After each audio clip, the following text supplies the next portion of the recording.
আল্লাহ রাব্বুল আলামিন সর্বপ্রথম কি সৃষ্টি করেন?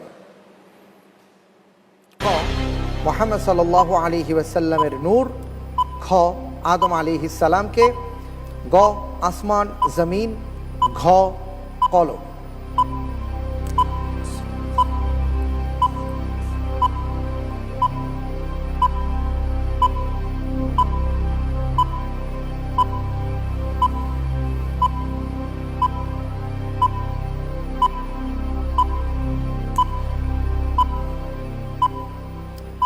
জি, আলহামদুলিল্লাহ। আল্লাহ সুবহানাহু ওয়া তাআলা পৃথিবীর সৃষ্টি জগতের মধ্যে সর্বপ্রথম কলম সৃষ্টি করেছেন।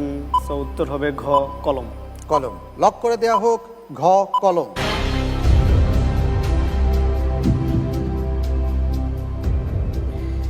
আপনি বলছেন কলম। সারা জীবন বিভিন্ন মানুষের কাছে শুনে এসেছি যে নূরে মুহাম্মদ। মুহাম্মদ সাল্লাল্লাহু আলাইহি সাল্লামের নূর। দেখি আপনার উত্তরের কি অবস্থা। আপনি যে উত্তরটি দিয়েছেন, আল্লাহ তাআলা সর্বপ্রথম কলম সৃষ্টি করেছেন, আপনার উত্তরটি সঠিক হয়েছে। আলহামদুলিল্লাহ। আলহামদুলিল্লাহ, আপনাকে মোবারকবাদ জানাচ্ছি। আমরা জেনে নিলাম প্রিয় দর্শক যে আল্লাহ রাব্বুল আলামিন সর্বপ্রথম কলম সৃষ্টি করেছেন। এ প্রসঙ্গে আমাদের মাঝে কথা বলার জন্য আমি অনুরোধ জানাচ্ছি, বিশেষজ্ঞ প্যানেলে রয়েছেন মোহতারাম মাওলানা আবুল কালাম আজাদ আল আজহারি।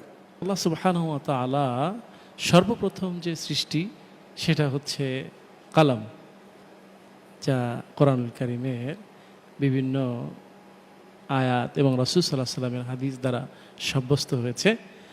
আর আমরা যেটা ভুল জেনে থাকি সেটা হচ্ছে মুহাম্মদ সাল্লাল্লাহু আলাইহি সাল্লামের নূর। আসলে এই কথাটা একটা প্রচলিত বেদআত। এর থেকে আমাদেরকে দূরে থাকা সকলেরই ঈমানের দাবি যে আল্লাহ সুবহানাহু ওয়া তাআলা সর্বপ্রথম যেটা সৃষ্টি করেছেন সেটা হচ্ছে কলম।